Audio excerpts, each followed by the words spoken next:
Now, I would love for us to change the conversation a little bit, take a step back and get to know you a little bit more personally, asking you a few quick fire questions. Now, don't think too much, Okay. answer as quickly as possible.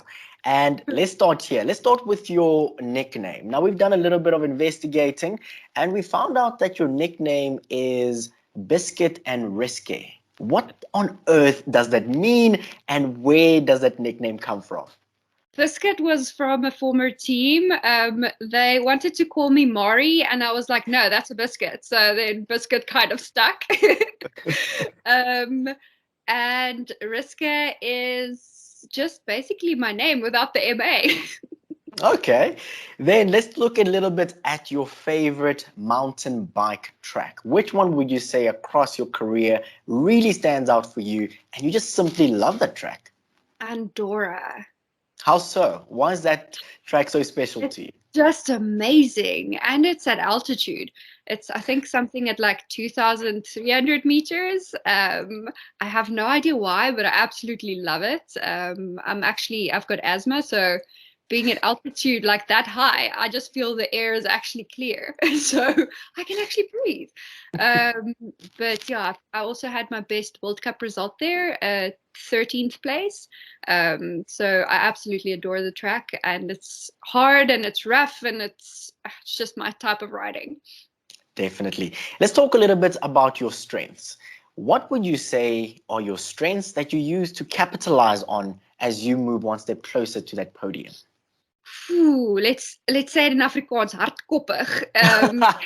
Stubborn, as they would Yes, say. like determined, yeah, and motivated and driven. It all plays a role, especially in pro racing.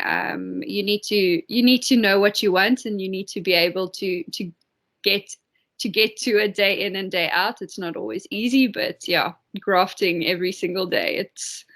It's what I do. Let's talk about you winning, all right? What are your three best moments on the circus thus far throughout your career? Those moments that stand out for you. Winning a stage at the 𝗙ηκε𝗹𝗹, the top 13th in Andorra, and number 3. There has to be something else.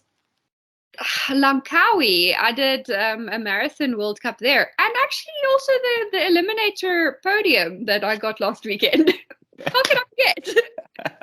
Absolutely beautiful. You mentioned earlier that you absolutely love altitude. Let's talk about weather conditions as well. What weather conditions are the best suited for mountain biking? Ooh, the best suited. I would say moderate is nice.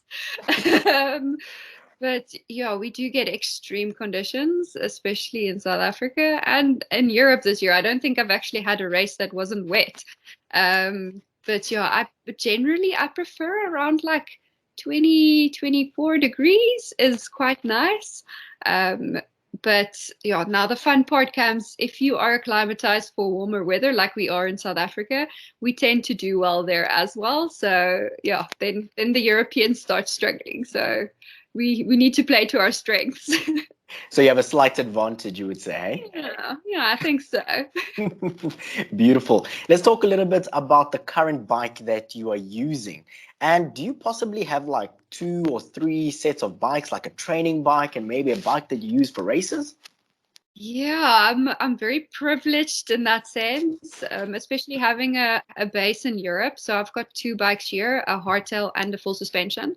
And then back home, I've got another full suspension. And yeah, so it just helps me to not having to travel with a bike, which is a big plus.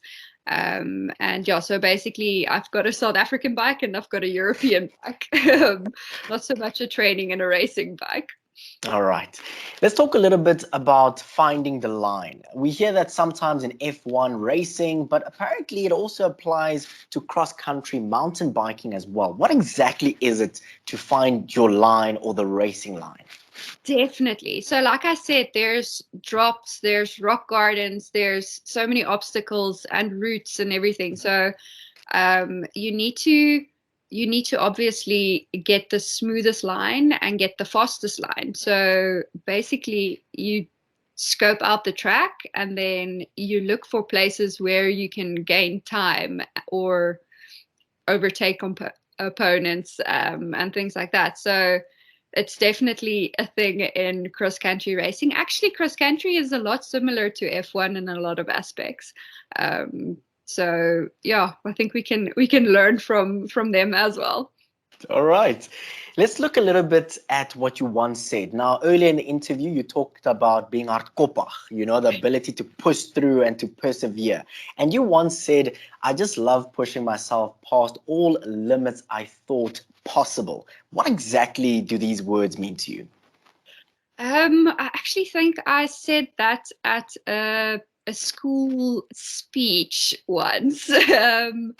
It's just that amazing place where I don't know if people are not racers, I don't know if they'll get it, but explain it to us. Explain it to us. Yourself past your limits that you thought possible. It's like running a 3-minute kilometer, or doing that interval at a power that you've never reached before. It's just that complete bliss where you're like, yes, I've like completely destroyed myself, but I've completely like surpassed all expectations. So it's just something that, yes, I've put in so much hard work and I've grafted so much and the results are panning out. So yeah, it's working hard and yeah, getting the fruits of your labor.